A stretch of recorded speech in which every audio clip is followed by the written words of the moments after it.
Thank you. Good morning, everybody. As Julian introduced me, he said I'm a specialist in many things. That can only mean that I'm a generalist. I'm not a specialist in anything at all, and certainly not. I'm certainly not a paleontologist. But I am a bit of a historian of geosciences, and so I'm interested in the history of geosciences in general. And for this occasion, I want to give you an overview of the historical discoveries in paleontology in South Africa, the first historical fossil discoveries in this country.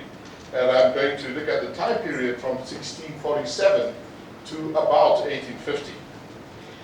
And I think that might be the first surprise in this, in looking at the history of paleontology.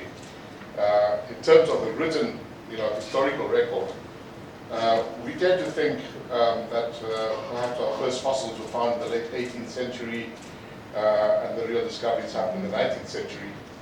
But I want to start with, well, first telling you about what a fossil is, because that has not yet been defined.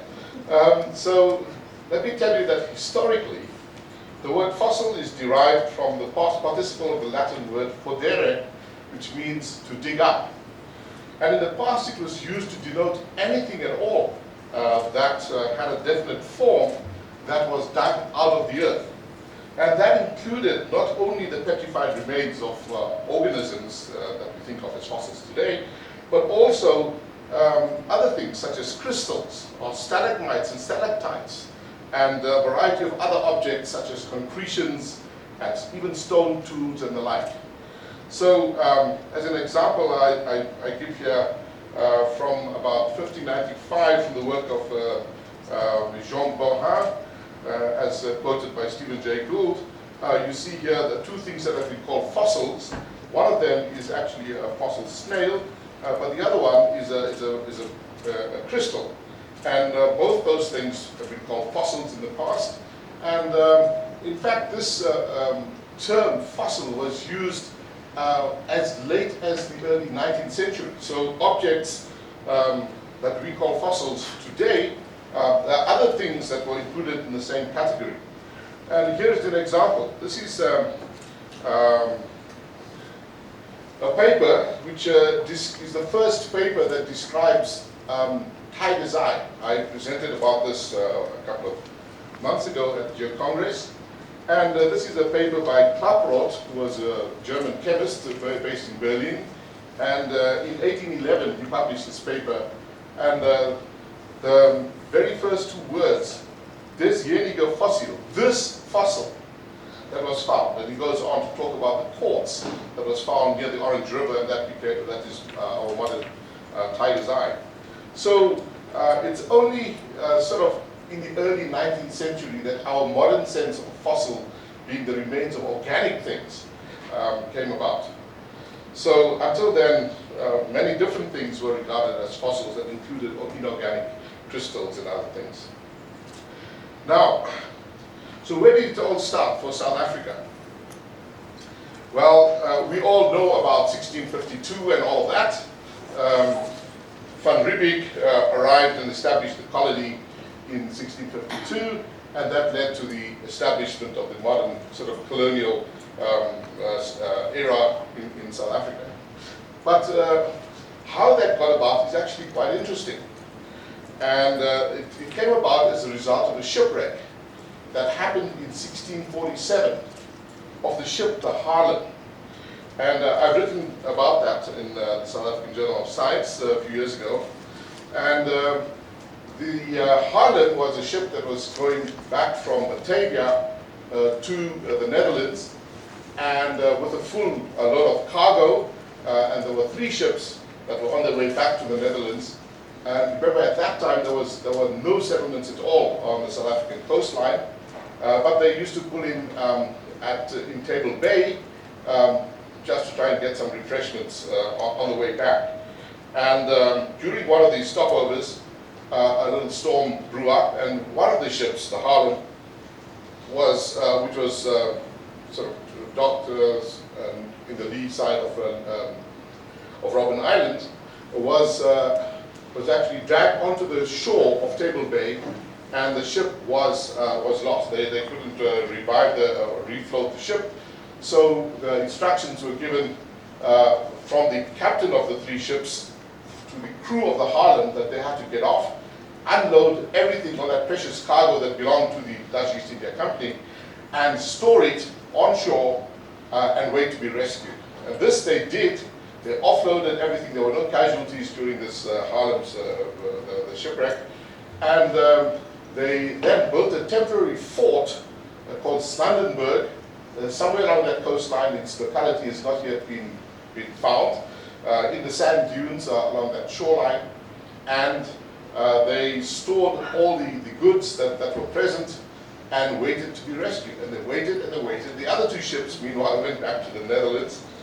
And the Haarlem crew had to survive, on their own.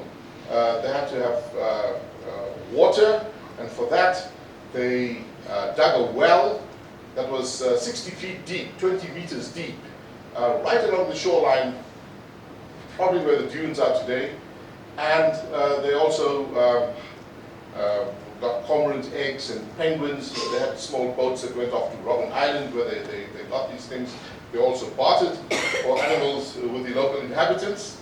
And but for water supplies, they got fresh water at 60 feet, 20 meters depth. Now, remarkably, for that time, as they dug down the 60 odd feet, they recorded all the different strata that they passed through. So this is shown here in this Dutch, if you can read it.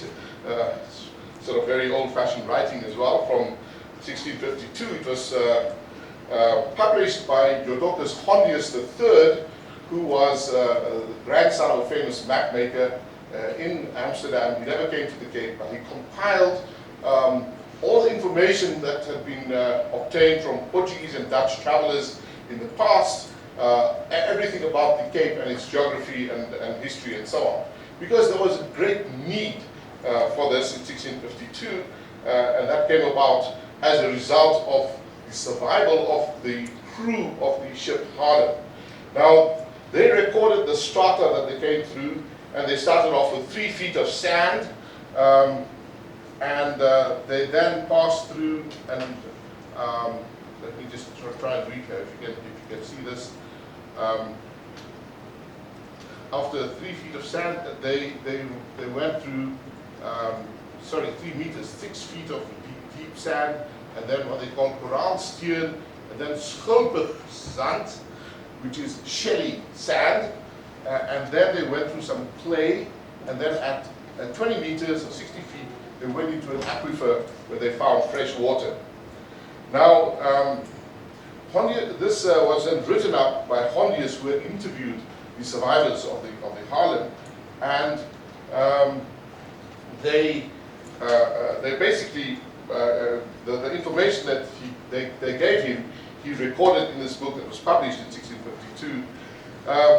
The reason why this is important is that these guys from the Haarlem ship were rescued after about almost a year on shore, where they managed to survive, by another ship that came from Batavia, carrying a young person called Jan van Riebeck. And Jan van Riebeck was very impressed by the way they managed to survive on shore for all this time. And so he wrote a report for the Governor 17 of the Dutch East India Company, and that reported favorably on the location of the Cape of Good Hope as a sort of halfway house for their ships going to the Far East. And of course, the leader of the settlers there, the survivors of the shipwreck, also made his own report. And so the two reports suggested that this was a good place that had fresh water as well as possibilities for growing agriculture and so on. And so a few years later, Jan van Riebeck was sent back to establish the colony in 1652.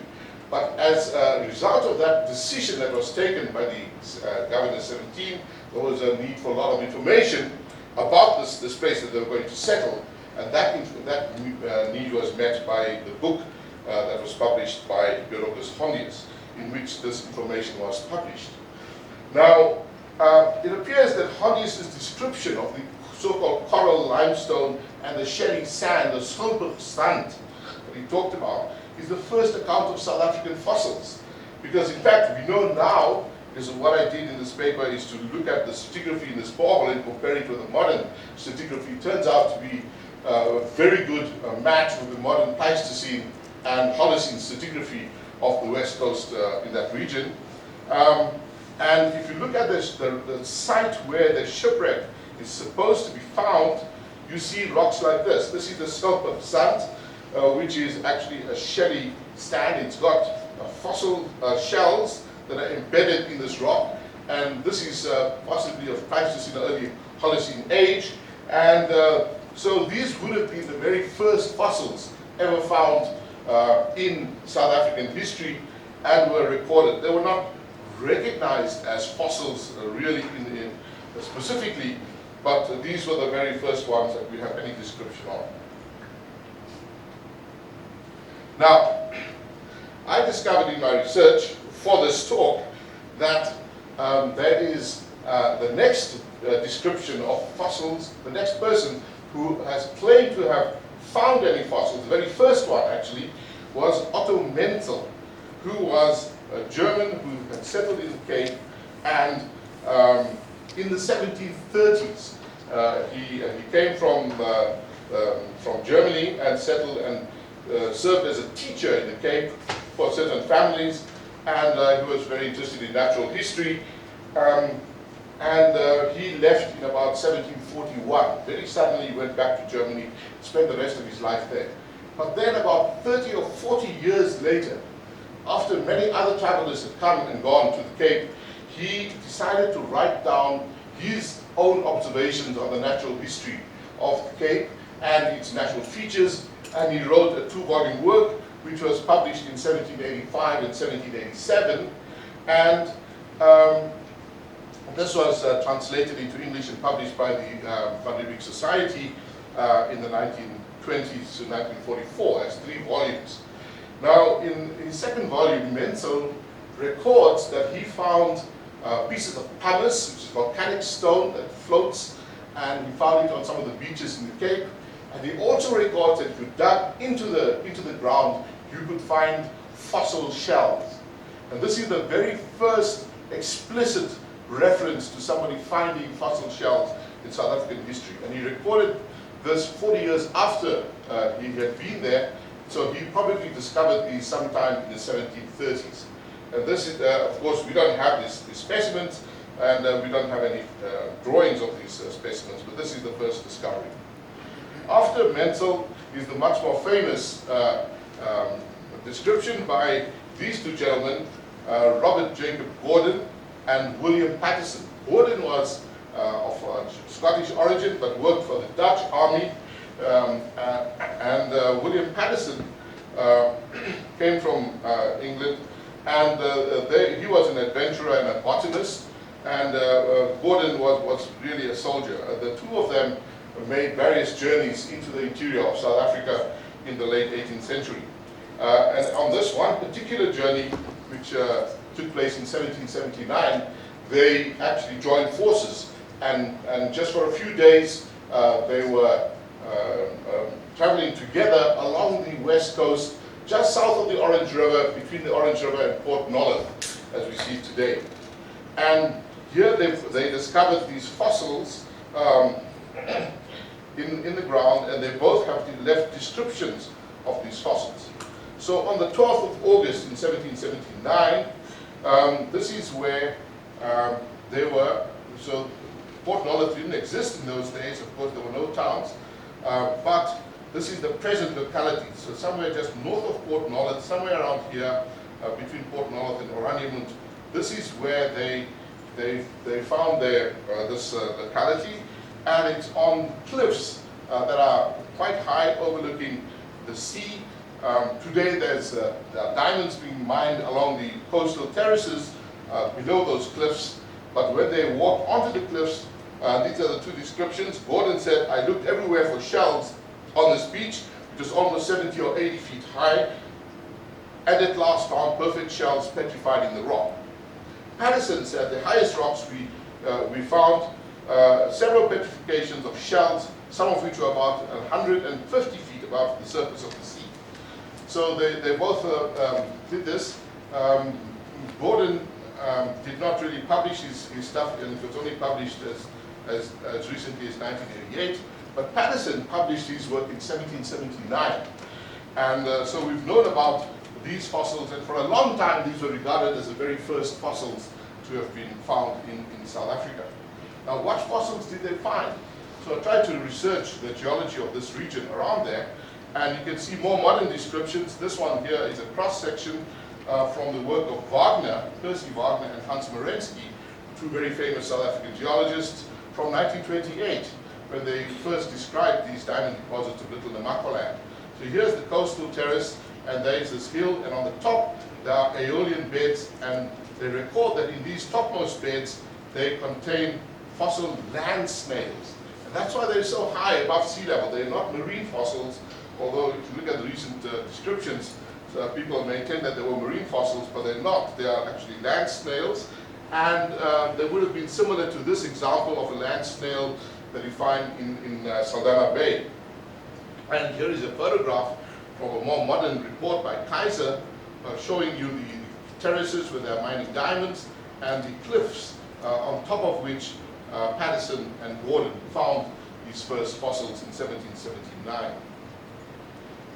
So now let us come to the next major fossil discovery in South Africa, and that is the very first fossils to have been found in this treasure house that we call the Karoo Basin today. We know that many tens of thousands of fossils have been found since then, but the very first fossil find in the Karoo Basin was actually what Liechtenstein found in 1803 as a possible fossil fish. So, this Martin Heinrich Liechtenstein was a naturalist from Germany, and he came to South Africa and undertook several journeys to the interior in the company of the then Dutch governor Janssens, and he was also for a time the tutor to Janssens' daughter and son. So he was a naturalist, and he became famous later on as the founder, one of the founders of the Humboldt University in Berlin, and the founder of the Berlin Zoo, the Zoologische Garten in Berlin. So, and he published his journeys in 1811, his Reisen in Südlichen Afrika, and in this book he mentions how he visited this little spot what was at that time the furthest north outpost of the Cape settlement, and that was basically on the northern frontier. And he came to a farm, a very lonely farm, with a farmer, and he said, who lived on his own and was fearful of attacks by what he called the Bushmen. So Liechtenstein says, in this melancholy spot, however, we found a curiosity well worth the utmost attention of the naturalist and of future travelers. In a slate stone from which the spring arose were impressions of an innumerable multitude of fish. We perceived this extraordinary appearance first upon the surface, but the impressions were larger, more distinct, and finer in proportion as we probed deeper and deeper into the stone. The form of the fish resembled that of the eel, and the length of the largest was about 3 feet. And then the brittleness of the slate made it impossible for us to get out a single specimen entire, and the fragments which we preserved for the purpose of examining them at our leisure were afterwards destroyed by the jostling of our wagon. So the more I made myself acquainted with this country by my subsequent travels, the more remarkably the phenomenon at the height of 5,000 feet above sea level appeared to me as being the only remains of the former world which I found throughout the whole of southern Africa. So this was the only fossil he found in his entire travels, and he thought it was a fish. Now, accompanying Liechtenstein on this was the young daughter of Governor Janssens, who also left her own account of it. Now this is what it looks like. Subsequently we know, and this was rediscovered in the 1970s, and it was referred to as a trace fossil of an invertebrate. This is called Plagiogmus. And this is how it has been referred to in the South African literature from Ann Anderson and others who have done the theses on these traces. But I've looked at it more critically, and I've seen that the traces actually differ from the type of Plagiogmus that has been described elsewhere in the world. The Plagiogmus trace is entirely confined to rocks of Cambrian age. And these rocks, as you now know today, are in the late, probably in the early Triassic, and they seem to be very much younger than the Plagiogmus traces elsewhere in the world. And I've regarded this as a new ichnogenus, which I've called pseudo-Plagiogmus, and it's got two versions of it, which I think is a feeding and a resting trace. But I won't go into all of that. Let's just get back to the story of Liechtenstein and his young charge, Augusta de Mist, the daughter of Governor Janssens, who also was there at the time when he found these traces in the rocks, which he called fish.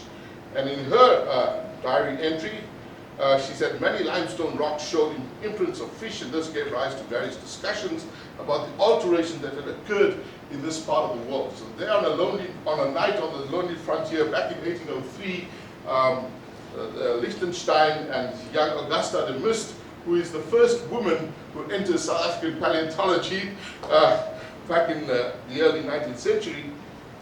She recorded this in a diary entry which was eventually published in 1821 and then translated out of French into Dutch and then eventually into English. So, Liechtenstein's discovery was noted by Sir John Herschel, who was then an astronomer in Cape Town, who recorded in his diary for March 1835, together with a sketch of a hand or finger pointing to the paragraph, together with the words fossil locality. And he says, read in Liechtenstein's travels, he mentions the onwiertende Fontein aan de Daunerskloof in the Hantam district, 1 day's journey from Abraham de Beek's place, as abounding in fossil fish, 3 feet long in slatestone when the spring rises. So this locality is quite specific, and so I, in 2009, went off on a journey in the Calvinia district looking for this place called the Downers Fontein. It still exists, and it was a spring on the side of a hill which was running with water at the time that Liechtenstein discovered these things. And the spring is dried up, and there was no trace of any of these Plagiogmus or pseudo-Plagiogmus fossils today, but I found, things that look like either, other kinds of traces or trace fossils of other things. So I've rediscovered the locality where the first fossil was found in the Karoo Basin.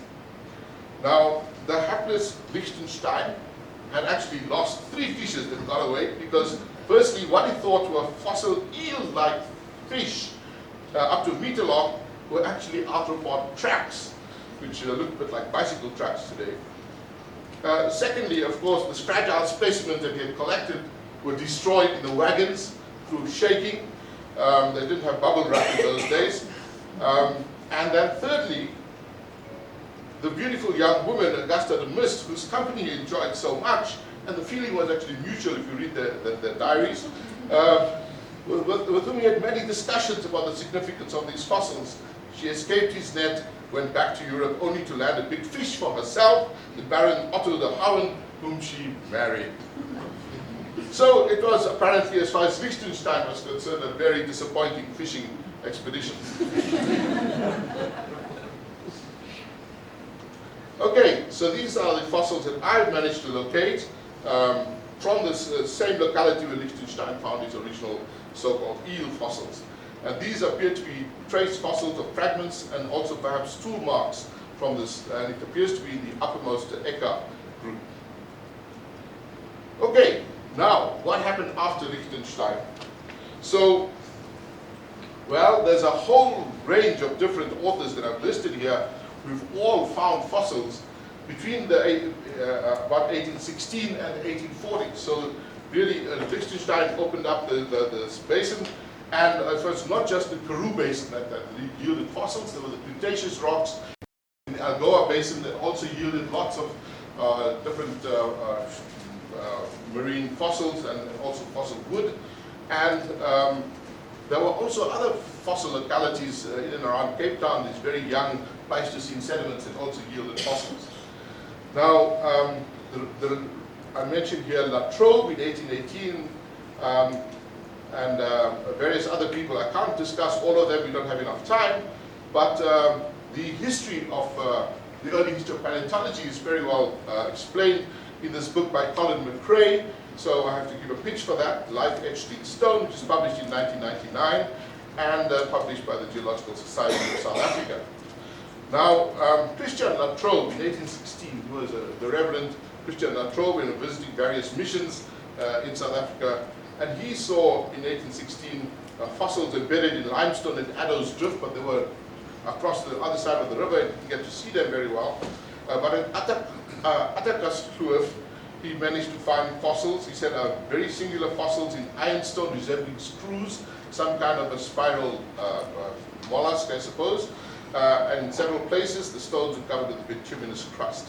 Now that was in 1816.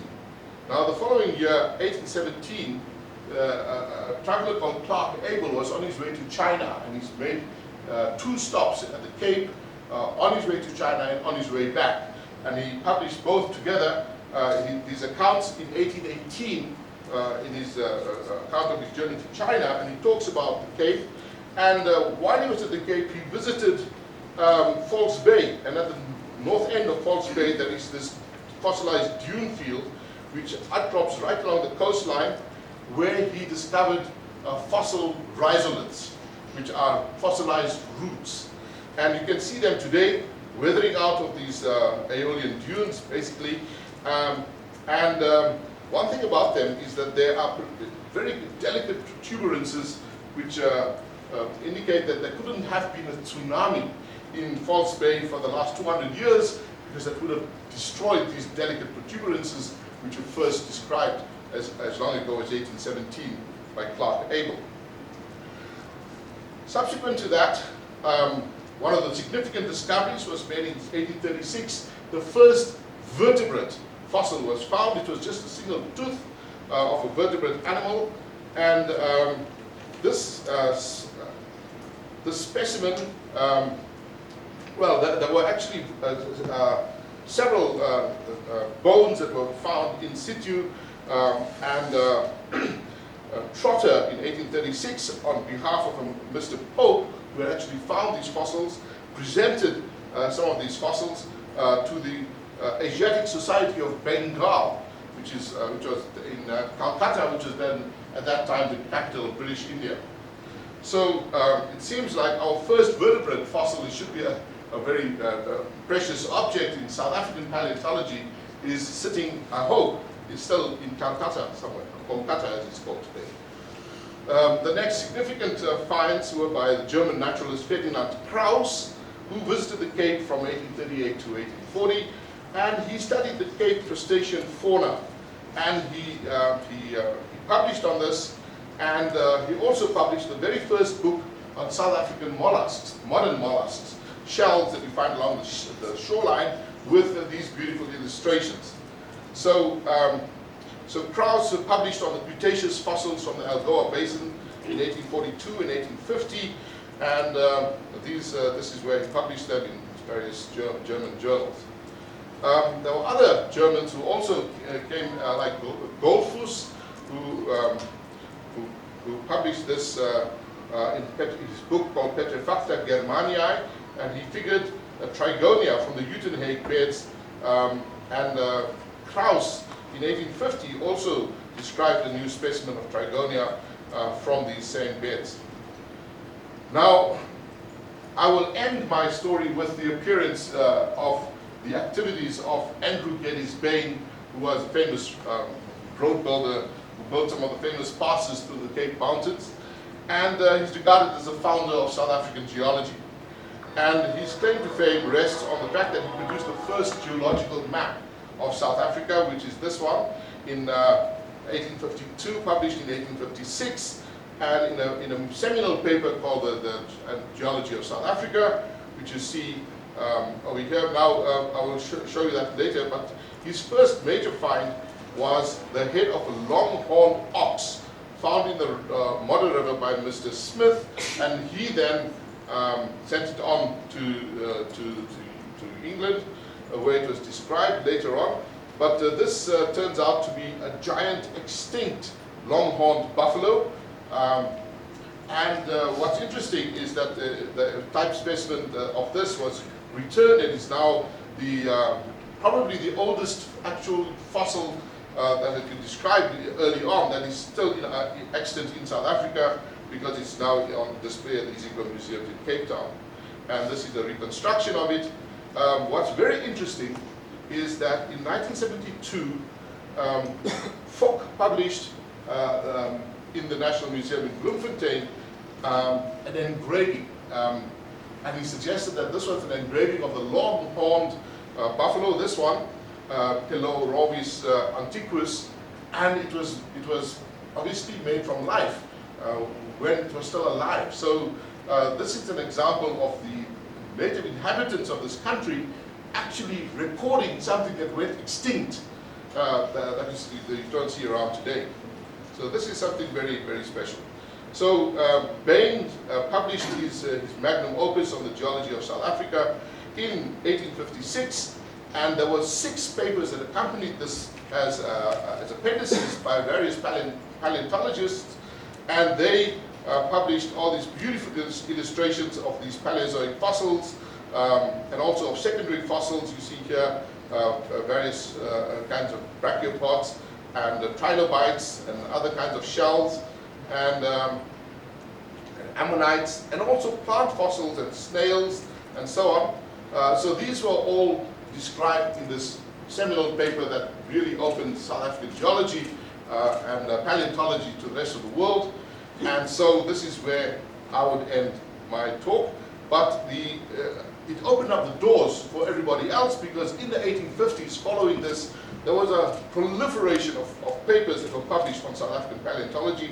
All of these papers described fossils in different parts of the country, and so it really opened the gates for modern paleontology as a discipline in South Africa. So I would like to thank my teachers in the history of science at Harvard University, the late Ira Bernard Cohen and Stephen J. Gould, from whom I've learned a lot and learned to love history of science. And I would finally like to end by thanking Julien and the sponsors of this conference. Thank you very much.